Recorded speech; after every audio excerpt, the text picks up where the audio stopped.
Today is International Women's Day. It is a day to honor social, cultural, political, and economic achievements of women everywhere. Here to discuss how far we have come and what hurdles the future holds is Fox News contributor and president of the Independent Women's Voice, Tammy Bruce. Tammy, great to see you. Yeah, great to see you too. Good morning. All right, so what does this day mean for us?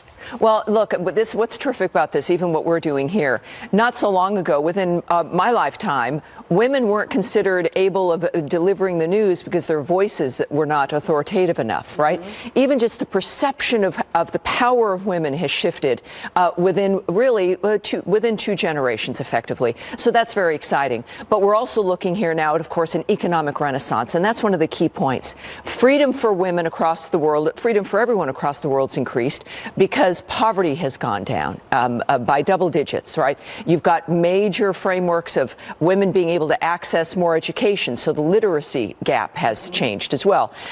Girls are more likely around the world because of the availability of food to not die of starvation or malnutrition. We've got poverty, while it's down, we've got a long way to go, but we see these trends, and they're linked to freedom. Countries that are based in freedom, not based in totalitarianism or even theocratic frameworks where women in particular are removed from society and marginalized. So America leads the way in this regard, right? Our economics also affect women here in our own country. The unemployment rate is the lowest it's really ever been. It's extraordinary. Let's show the folks at home those numbers. In January 2011, unemployment for women, 7.9%. Mm-hmm. January of this year, 3.6%.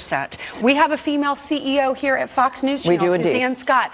Ivanka Trump is traveling around the world to improve women and help them start businesses in other countries. Why this empowerment now for women? Well, as you've seen, though, with the unemployment rate going down, it means women have more income. Women, as a result, can make choices better suited for their own lives. They can be in relationships because they want to be, not because they have to be. They can live in an area where maybe they can make their own money, choose a school district, maybe even send their kids to maybe a private school if they want to. Keep your kids away from drugs because you might be able to live not necessarily in the inner city, but in the suburban areas. Well, this affects women who are also single parents, who, as a result, then are going to be able to make choices that better suit their lives. Probably the best time ever to be a woman, as far as how far we can go in the workforce. When you looked at the president speaking for the State of the Union address, I saw all the Democratic women wearing white, and they were all sitting together. Yeah. It made the Democratic Party look like the party for women. But what do you think about their policies? Well, see, how do they help women? That's what they're good at. They're good at visuals and theater. Whereas, in fact, when it comes right down to legislation and policy, it's obviously not very good. I started on the left. What changed you? How did you become? Because you've been fighting for women's rights for 30 years. Yeah, seeing the fraud and the hypocrisy, that it was just all theater, that it was really the Clinton situation, right? And Monica Lewinsky, and how they were giving him a pass. It's interesting how the similarity of what we're dealing with now about the fraud of people who say that they're for women, but then again, their policies. It's Hillary Clinton and her best friend Harvey Weinstein. We thought, well, creatives and liberals are going to be the best for women. And now that curtain is drawn back about what people were willing to do and what they were willing to put up with.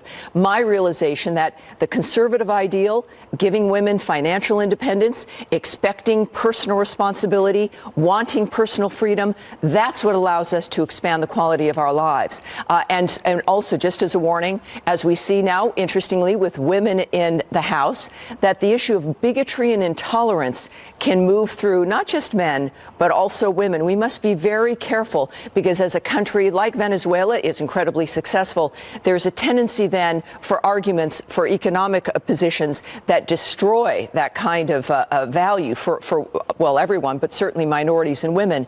When we're talking, that's what a lot of these Democratic women want. Well, that's what's going on with the arguments for socialism. It's a problem, and the bigotry we're seeing also. We've got to keep an eye on that. All right, Tammy, happy Women's Day. Thank you. Same to you. Celebrate Same you. To you. Have a great weekend.